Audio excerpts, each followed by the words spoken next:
week's edition of Shaynel's 3 Cents. I am your host, Shaynel Caldwell, founder and executive director of Our Blended Families. And again, welcome to Shaynel's 3 Cents. I want to start first off by saying thank you so much to our guest host last week, the wonderful, the awesome Miss Drew Elons and her wonderful two guests that were able to follow up on our political conversation about all the wonderful things that have been happening in the last couple of weeks with regard to, of course, all the election coverage, all the recounts, all the races, and all the nice little blue little wave that we had going through.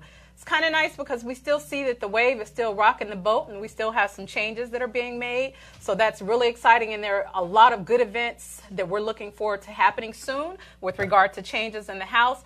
Not so much the Senate, but we'll discuss that another time. But again, wonderful week. Also had an opportunity for us to see some of the more interesting things that have happened here in the U.S. Of course, we are still looking at the fires and the things that are going down in Southern California.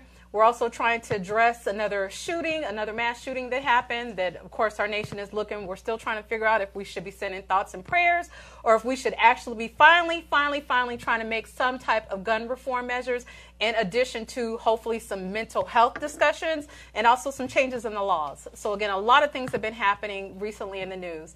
We're actually going to get started pretty quickly with our guest today, the beautiful, awesome, the Mrs. Dr. Robin Bell. And the reason it's important for us to bring her today is because our awesome, wonderful president, they're actually finally talking about prison reform. And it's a big deal in America.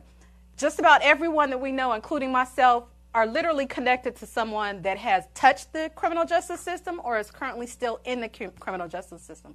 So if you're talking about Cousin Mookie, Cousin Dede, Cousin Joan, Cousin James, somebody has touched the system, whether or not they were arrested and were not able to maintain a record, which is a good thing, and or they were arrested, they have a record, a felony, and or a misdemeanor on their record. Everyone has been literally touched by the criminal justice system. And so we're going to talk about reform. We're going to talk about some new ideas and resources for rehabilitation and reentry. And we're also going to talk about what you can do as an individual to make sure that you're impacting important change in your community with regard to how people end up in the criminal justice system, how people end up being failed by the criminal justice, and ways that we can hopefully prevent entering the criminal justice system at all. So again, we want to say thank you so much for tuning in. We're going to take a quick break and be right back with our guest momentarily. We'll see you back after this message.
so much for waiting while we went to the commercial break. I am back with my guest today, the beautiful, the awesome, the Dr. Robin Bell. Yeah. I don't know about all that. You are beautiful and you are awesome. Why don't you tell the audience why I think you're beautiful and awesome?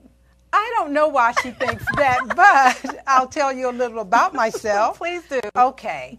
I'm Dr. Robin Bell. I'm retired military. And this journey with me started when I was in the military. Want me to finish? Please. Okay, when I was in the military, I worked for an organization that had the most discrimination cases in the Department of Defense. Should we give a shout out to that branch of the military right on the heels of Veterans Day? Okay, that was 13 years ago when I retired. Hopefully it changed. But I was an equal opportunity advisor for that organization, and I traveled the world facilitating classes on treating others with dignity and respect. And I used to train general officers, laborers, soldiers. And when I wasn't traveling, I really didn't have anything to do. I was headquarters in D.C. So I went to the Justice Center of Atlanta. I got certified as a mediator. I came back to the D.C. Superior Court, and I took the classes so that I could mediate there. And while mediating at the D.C. Superior Court, I saw such a disparity in the sentencing guidelines between young African-American males and males of other races. Yes. That's quite unbelievable. Well, it's true. I believed it. And so this is something that you, of course, this wasn't particularly your job, but it was something that you happened to notice while you were doing your job. Absolutely, because when I was traveling the world, and in 2003, I could not believe the discrimination that was still going on. So I wanted to, you know, do something about it or do more, have a voice. So while mediating at the D.C. Superior Court, like I said, I saw so many young African-American males come through with low-level drug offenses, and they were getting sentenced. It was just such a disparity than the other races. And normally when these young guys came through, they were with their mothers, an attorney, a court-appointed attorney, Public defender. a public defender. They're still attorneys as well. And they didn't have their fathers with them. But when the other races came through, they normally were with their fathers. They had a paid attorney, and it just turned out to be so different. And I realized that these young men that were going through the system, that this was changing their lives, and they didn't have a clue how they would be affected by these low-level drug offenses. So I decided when I retired from the military that I was going to get a degree to be able to help. I didn't know how, but I knew I was going to insert myself somewhere and have the knowledge. So after I retired, I went back to school to get my doctorate, and my dissertation research was on nonviolent African-American males with drug addictions who recidivated. And I went back to my small hometown, and I interviewed a lot of those guys, and I got their stories. And can you tell us really quickly your hometown, that area? Gretna, Virginia. I was born in Jersey. Jersey? Yeah, so Gretna, Virginia. It's a southwestern town, about 45 minutes south of Lynchburg, Virginia. Okay. So I went back there, and I interviewed some of those guys. And from that interview, I ended up writing a book from my dissertation, because one of them went back to prison, and it's a small town, and my mom gives my phone number to everybody, and one of them called and said that he was locked up again, still a probation violation, and he said, I would like to see what you wrote about my friends and I when you did the research. They didn't understand the dissertation process, so they thought it was just research. So I found out that you cannot send books to state prisons. They have to come from a publishing company. So I took parts of my dissertation and excerpts from all 10 of the guys that I interviewed, and I wrote a book. And He was the first one to get a copy. So essentially, he was the seed that actually grew to you publishing your first book. Publishing my first book. Didn't have a clue. It's a quick read, but yes. So, I've read it. It's a great book. All right. Thank you. So after that, I started volunteering. I have spoken at colleges. I've spoken at prisons. I volunteer now at the Alexandria Detention Center. And when I first started volunteering at the Alexandria Detention Center, I was working with the males because I thought I never wanted to work with females. And then the coordinator of the volunteer coordinator, she asked if I would work with the ladies, that they needed someone. So I went in and I started working with the ladies, and the rest is history. I will never leave them. Oh, wonderful, Yeah. wonderful. So, yeah, go on. Okay, so I think that what I want to do is I want to kind of go back and make sure that we've taken all your wonderful lingo and translated it. So Okay. we're going to bring it from here and bring it down a little bit. For those of you that have been watching, my understanding, Robin, is that when you were going to court and you could see that these young black men who are frequently in court for various reasons, but most of them were in court for minor drug offenses. Either they, got caught holding a bag of weed, or got caught selling or transferring or something like that. Right. And it was time for them to go to court. They in court with just their mama and they public defender. Absolutely. And they're getting, because we see this a lot in the news, and there was a nice little social media write-up about it a couple months ago, where they had a young black guy and a young white guy, and their offenses were the same, but of course their sentences were drastically different. Right. And so you also mentioned, and I think that's important to note, that not only when the other races, mostly the young white guys, went, they didn't have a public defender. Absolutely. They had a high-powered attorney, a paid attorney, and not just their mother, but they also had their fathers and a support system. Absolutely. And so I guess we kind of assume that the judges kind of read a little bit more into that not only you have this attorney, but you also have the family support, which we tend to lack in our communities. Well, I'm not sure if the judge read more into that, but it's just that the paid attorneys, in my opinion, worked a little harder. And, these children, the young men of other races, they had resources. Right. They had a job to go back to, a home, schooling and things like that. Where in most cases with the African American males, they didn't have a lot of resources. Anyone to really stand up for them and say, Judge, if you'll just, wipe this from his record or whatever, pay a fine, then I will get him a job, or he can work for me, or I have a friend that he can work for. Right. So things like that, yeah, because they were mostly from low socioeconomic backgrounds. So it was a major difference. Absolutely. It was a major difference. And even from the time that I spent in the criminal justice system, for those of you that don't recall, I worked as a juvenile probation counselor back in Contra Costa County some time ago.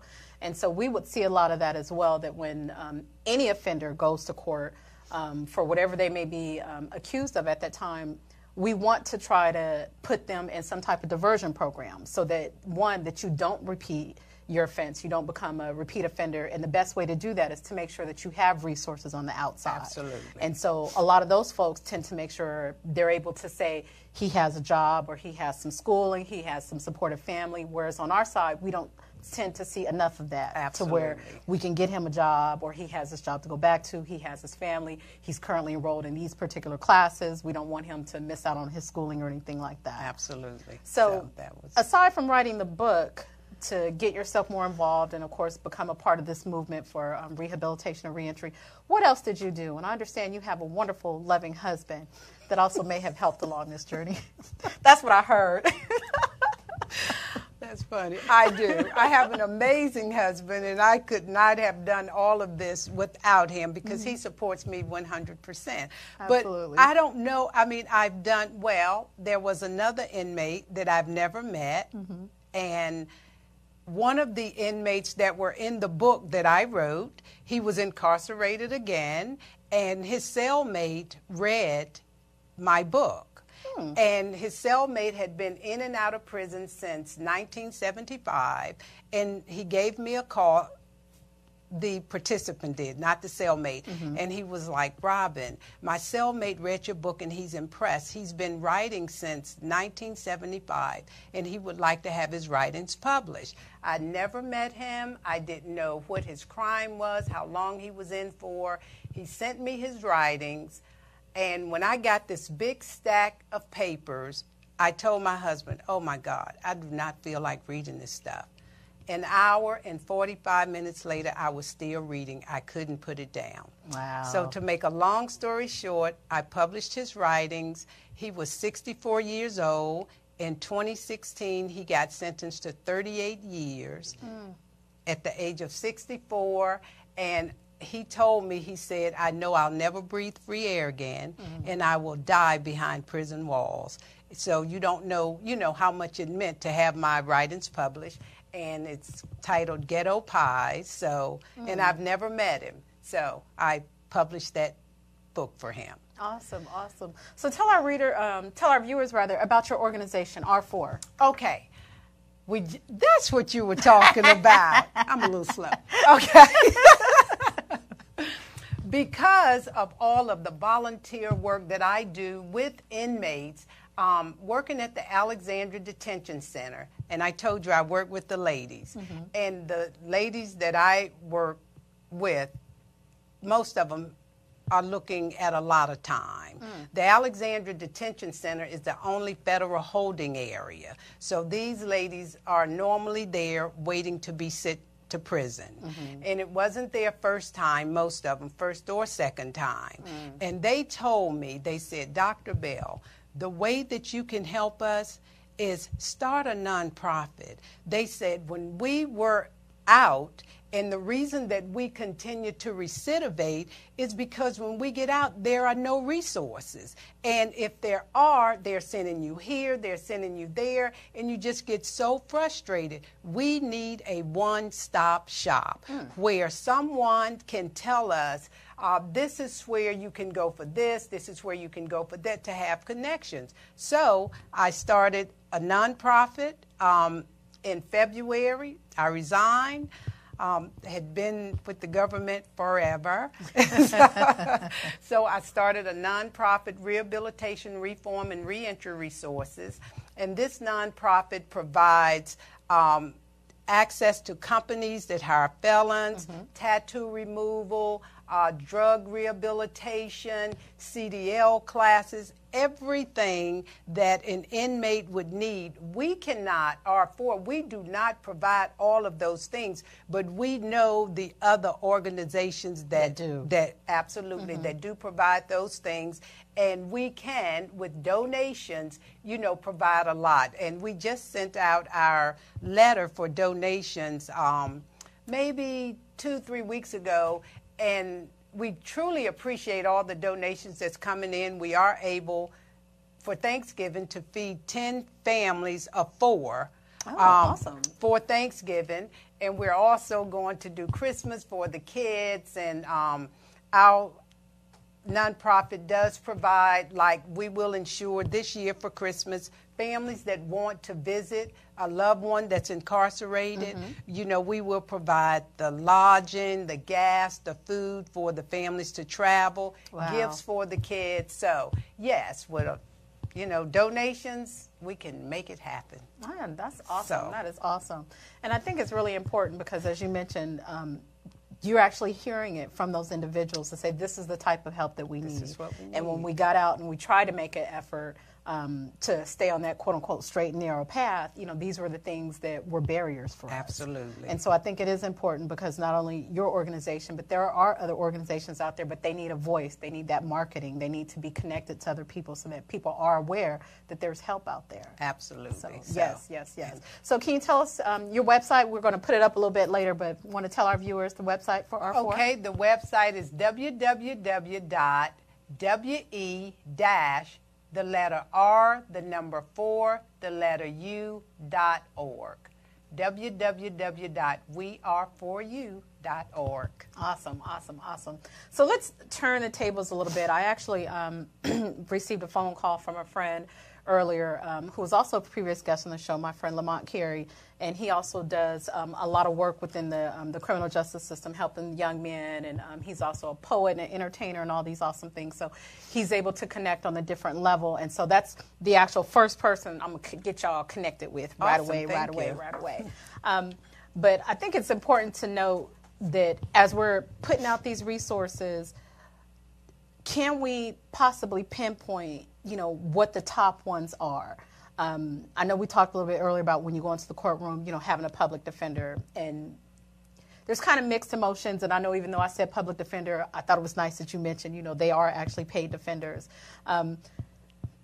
You're always going to have that animosity about, well, I don't want a public defender, but it's usually coming from people that, of course, are low income. Well, you don't have anything other than a public defender. This is all that you have. So, but are there ways that families and, of course, the inmates themselves anything that they can do to, in your opinion, to help the public defender along, to say, this is the information that you need about me, or this is the information that I can help you collect about my case, or about, my family circle, or anything like that? Anything that you think might benefit our people to know this is how you work with a public defender? Well, I don't, and I also volunteer at the D.C. Court of Appeals. Mm-hmm. I am a public member on the D.C. Court of Appeals, and that's when attorneys get in trouble. They have to come before a board of 2 attorneys and 1 public member. Mm-hmm. So I'm one of those public members. So I have to say that public defenders, they are great. They're just doing their job. They're overwhelmed. And I don't know of any way that, families can help, but it just makes such a difference when you have a high-powered paid attorney. Mm-hmm. I just think they're not so overwhelmed with their caseloads like the public. Because that could be selective, and of course, absolutely. If you can't afford it, then they're on to the next case. Absolutely. Where the public defenders, they're just overwhelmed with caseloads because, look, we have mass incarceration. There's mm-hmm. just so many, people in prison. So I don't know if it's any way that families can help along the public defendant, because they are paid by the state. So mm-hmm. Their caseloads are just overwhelming. Okay. Compared to the high powered. Okay, and I guess it does make a difference where at least 1 or 2 public defenders, when you come in, and I assume when you get in your office that morning, you probably have a stack of up to here. These are your cases for the day, and whatever assistance you may have in your office is, you're trying to go through everything and read through as much as you can. Right. Plus, you still have the pressure that, many of us may not be aware. You have the pressure to close the case and to not drag it on as long as possible. Right, and then the plea bargaining, right. That's a problem as well, mm-hmm. because a lot of time when these young men and women, are arrested, they are kind of forced to take a plea. That way the state or, government, they're not spending a lot of money on these cases. Right. So they're kind of forced because they don't have resources. If I hear, you take 2 years opposed to 10 years, and you don't stop to think, man, this is messing up my record forever. Mm-hmm. But you really don't have a choice when you don't have a lot of resources, a lot of education, and a lot of awareness. You just, you take the plea. Mm-hmm. That's true. That's true. And I also believe that that's one of the reasons why we need to have, organizations such as yourself, so that we're letting people know that these are the ways that we can help you. Oh, and by the way, if we're helping you here, hopefully that will distract the other people that are also considering following in your footsteps. That, Mookie no longer on the corner, I can take his corner. No. That's not what we want to happen. Absolutely. We also want to see you succeed, because we also know there are a lot of institutionalized ideas that are surrounding, we want you to stay exactly where you are. Don't Absolutely. move. Look, Absolutely. Don't move. Don't progress. Don't get a job. Right. Don't get off aid. Just stay exactly where you are. So some of the resources that I also heard you mention were companies that hire ex-felons. Mm-hmm. Are you how do you go about connecting with these companies? Or do you have, do you actually have a couple that you connect with and they actually feed you this bits of information? Or have you connected with ones personally via job fairs or that nature? And I have connected with companies via job fairs that do hire, and they are called returning citizens. Absolutely. Yeah, awesome. now they're returning citizens. So I do, you know, have point of contacts. And I was really amazed when I first started this nonprofit at the number of resources that the state of Virginia offers. Northern Virginia. I mean, there are so many resources, legal assistance, the DMV, they will assist with getting the proper identification. So Northern Virginia offers a lot of resources, but not so much the further south you go. So that's why... South of the Mason-Dixon line? No. Southern Virginia. So that's why my main, even though, you know, our foundation is in the Washington, D.C.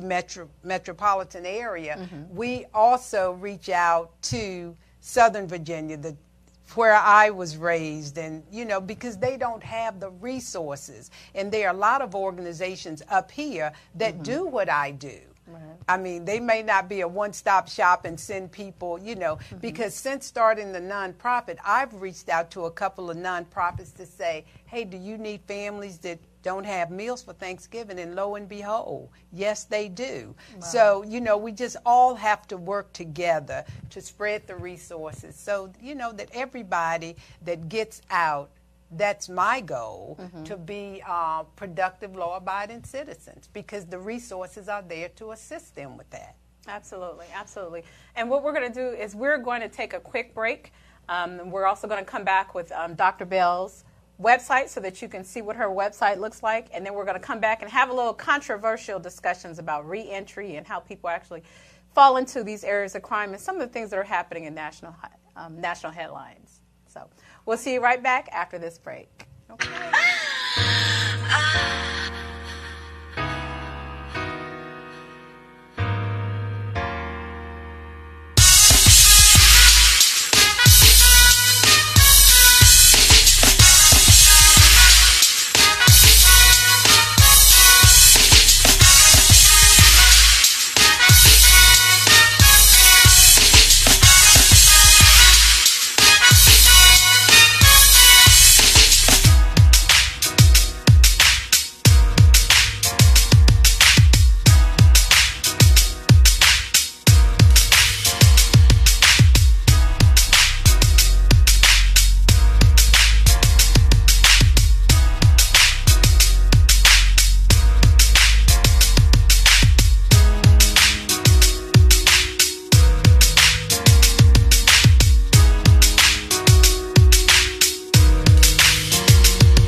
welcome back. We're here with Dr. Robin Bell here on Shaynel's 3 Cents. And for those of you on Facebook that are watching, unfortunately you weren't able to see, but we do have her website posted up right now. Again, it's www.4u.org. So it's weare4u.org. And so again, we're showing the website about her new organization.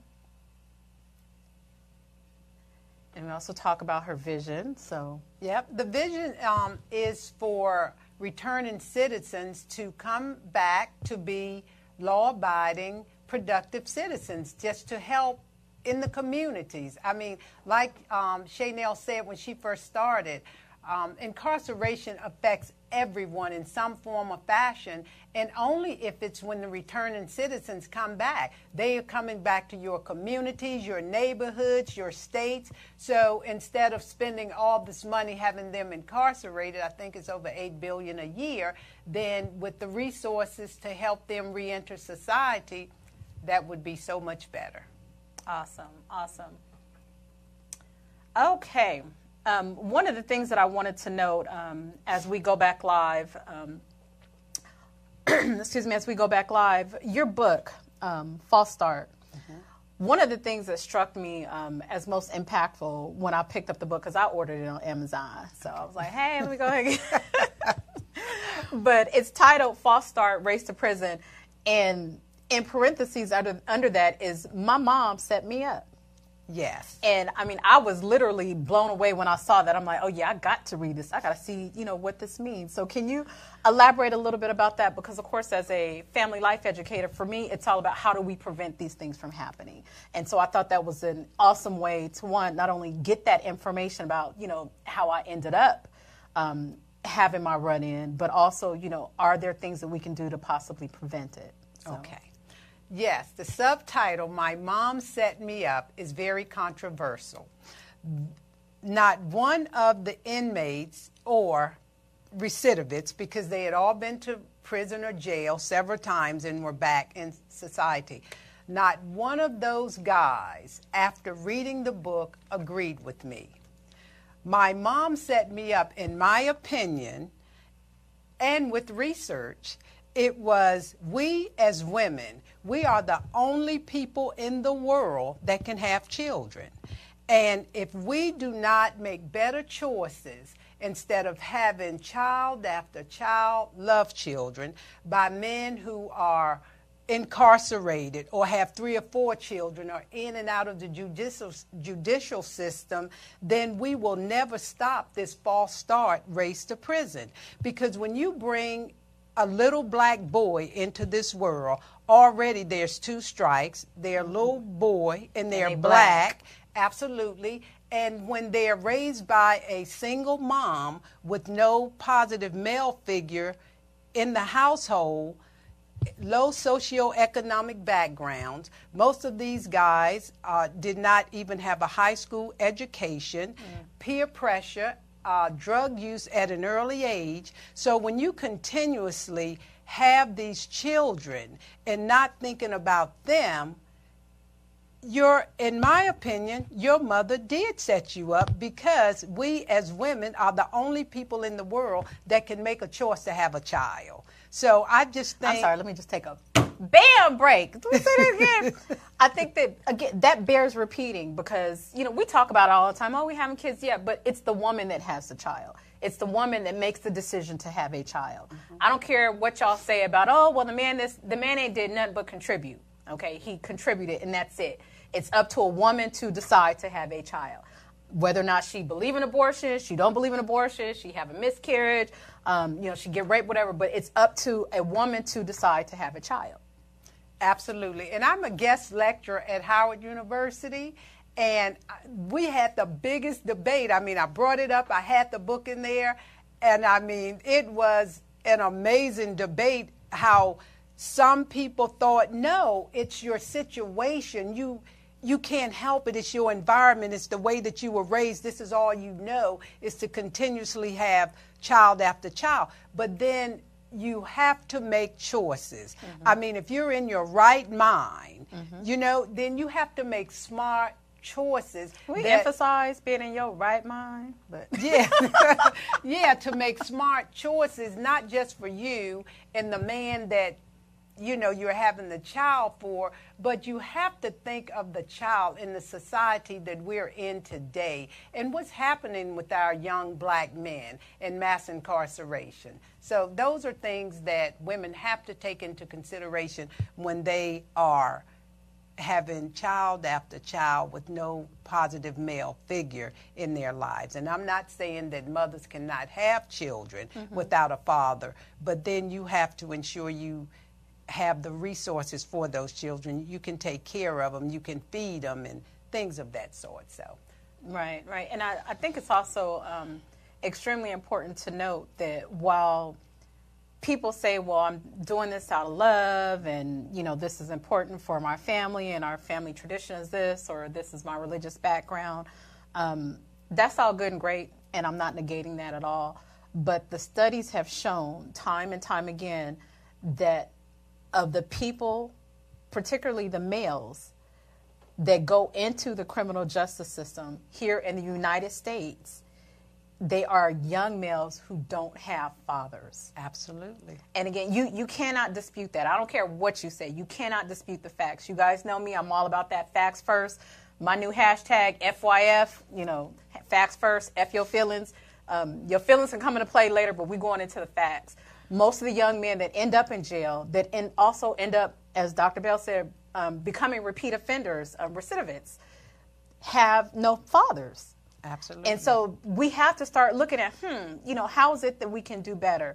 And of course, because of our blended families and because of some of the other organizations that I work with, it's important for us to make sure that we are pushing parents, people that have had the kids, people that have contributed seeds, kids that have raised them, grandparents that have raised them, aunties, uncles, cousins, whoever is taking part in that child's life. We need to work together to make sure that we have a village, that they have resources, that they see positive, as you mentioned, positive male role models in their family, in their communities, whether they're, coaches or, trainers, teachers, whatever it may be. A father is always best. Stepdads are good. Right. Baby daddies are even better. But we need to make sure that our young men from the start have male influence in their lives. That's number one on how we can curtail these men going into the system. Absolutely. So, yeah.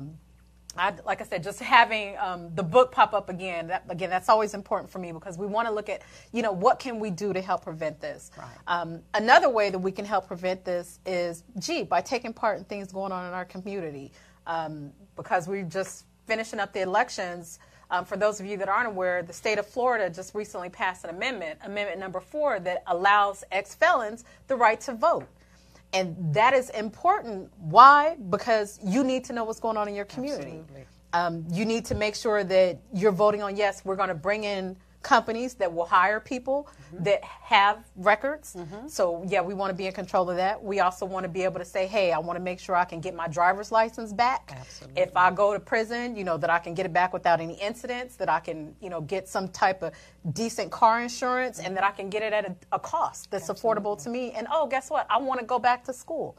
I want to make sure that I can get that at a reasonable cost as well. So being able to vote and having states such as Florida be a part of that and say this is important because these people matter as well. Absolutely. And creating those additional resources. Yeah. So, like I said, wanted to make sure that we brought that up.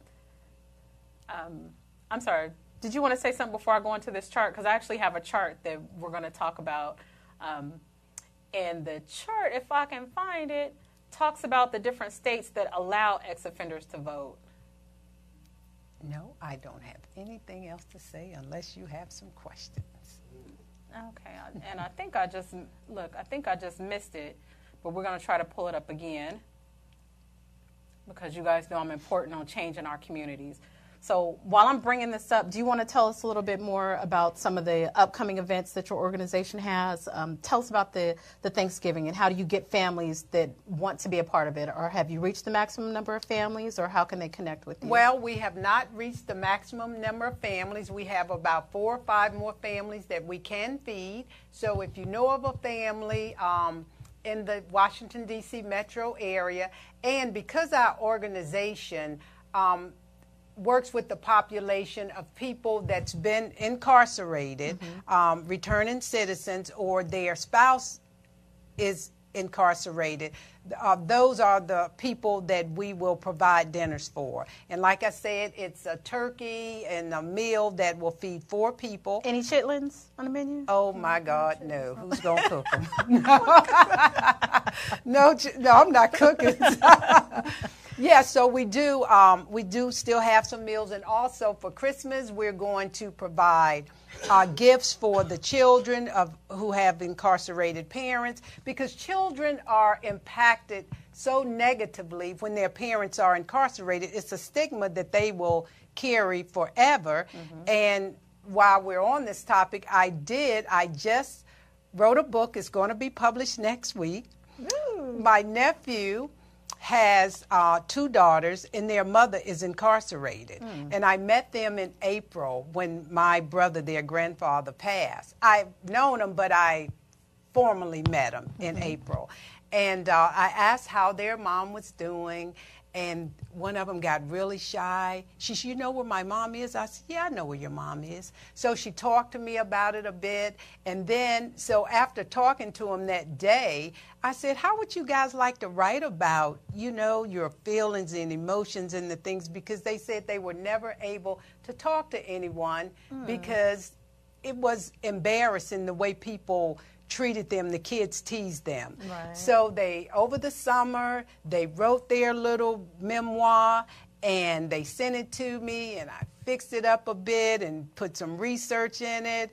And yeah, it will be published next week, and the title is Until We Are Together Again. Oh. So that is wonderful. Look, I'm getting a little teary-eyed on that. Wait till you read it. It's a great little 35-page book. I might not read it. Yeah, that's also, you know, a little-known area that's also talked about, you know, the children of people that go into the criminal justice system. So yeah, for Christmas we will be, you know, giving toys to the children who have parents that are incarcerated, and just anything else that we can do to make the family feel whole again. So now my sister, and of course our executive producer Shara Robinson, I always remembered back when we lived in California how impassioned she was about working with her church's prison ministry. And, you know, even when I would sit there sometimes, "You going back to the prison? Why? Why are you going back and doing all this stuff?" This is awesome. Look, again, just hearing her stories and hearing how she was able to connect with some of these people, because why? They didn't really have anyone else. You know, you're gone away. And of course, we have the differences between prison and jail, which sits according to, you know, how long you're sentenced and where they send you. And a lot of these people don't get visits because if you may have committed a crime in Maryland, but they send you to prison in Indiana, you know, or you've committed a crime in Florida and you're sent away to Montana.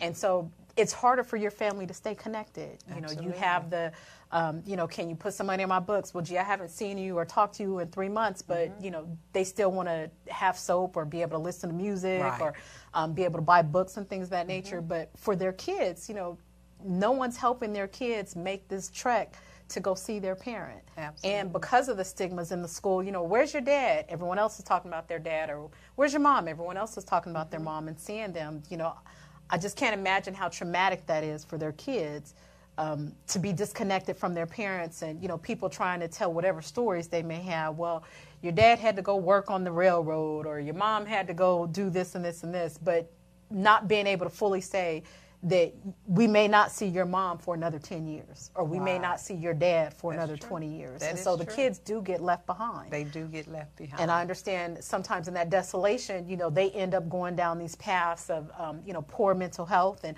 they similarly will end up being affected by the criminal justice themselves. False start. Raised to prison. Yeah, it does affect children negatively. Yeah, so we're so going back to kind of complete that circle again, because you guys know I'm big on voting. Looking at all the states that currently have that currently allows felons, and a lot of the states are different with regard to what their rules are, because you don't have to be in prison, but if you have a felony on your record, a lot of states take away your rights forever. You have committed or you've paid your debt to society, but you still can't vote ever. And again, that just seems wrong to me. If you paid your debt, that should be it. That should be the end of it. So this is one of my the websites that I've been going to back and forth the last couple of months. It's called felonvoting.procon.org.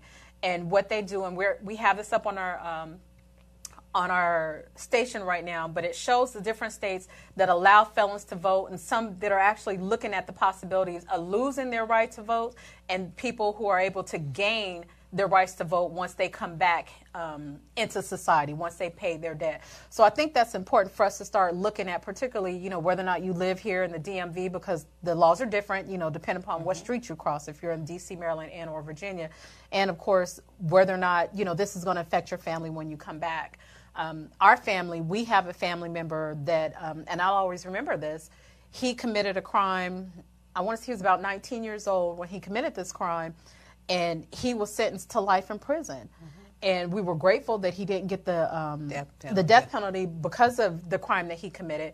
But we still, he calls and, you know, we'll send money, and, you know, he does the three-way calling, and I'm always amazed. I'm like, well, who did he call to three-way me? He could have called me directly, but I'm grateful that he's still able to communicate with people out there. And again, I haven't seen him. You know, I'm grateful for some of the other resources, the ways that you can send money now to inmates to make it nice and simple. Some of the inmates have access to emails so that you can send them emails and communicate that way and send pictures, because they are still human beings. Absolutely. Because they committed this offense, you know, we still want to rehabilitate them, and we want them to feel remorseful for what they did, and we want them to come back to society if they're able to. Absolutely. So having these resources once you come out only enhances us, and it makes us do well. So while we're trying to, our family's trying to stay connected, and of course in the back of our minds we're trying to figure out if and when he is released, you know, how can we support him, and how can we make sure that that transition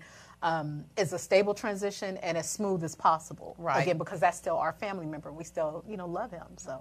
And rehabilitation and reform starts in the prison. It starts behind prison walls, and it starts in your mind. The individual has to be ready to live a different life, and without them being ready, all the resources in the world doesn't help. So that's why I always say those that are ready. But rehabilitation and reform starts behind prison walls with the individual themselves.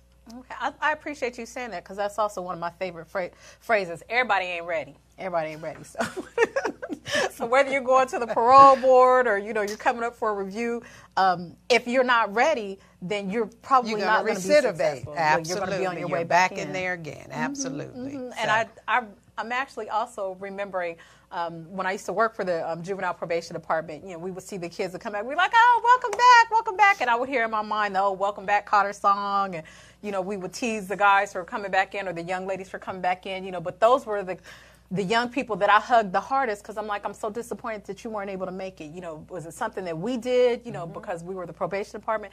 We didn't help you enough, because it was so sad to see them coming back in. You're 15, and this is your third offense. This is the third time that we've seen you here in the Juvenile Detention Center. So I am grateful for your organization and others such as yours, and future folks that will be partnering with R4 to make sure that those resources are available and that they can connect with your organization.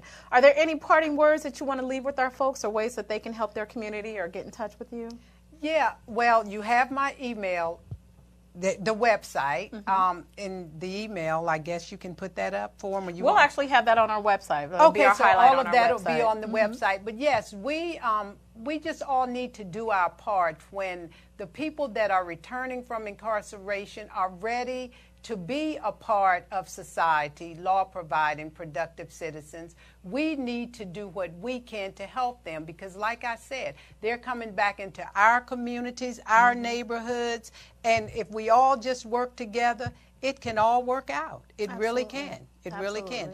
Because like you said, they are humans just like we are. They made a mistake. And a lot of us just ain't got caught. So let that be known. That's the truth. Lord knows I don't want nobody digging into my past. But anywho, with your clearances. So again, we want to say thank you so much to Dr. Robin Bell for coming to visit with us today, and thank you for sharing your information, your history, and your background on the organization. And we certainly wish you much success, and we'll have to have you back next year to tell us how everything went for Thanksgiving and Christmas. All righty. And so again, we want to say thank you all for tuning in for this week's edition of Shaynel's 3 Cents. We hope you like everything you heard today, but if not, at least you heard it. We'll see you back next week. Thank you.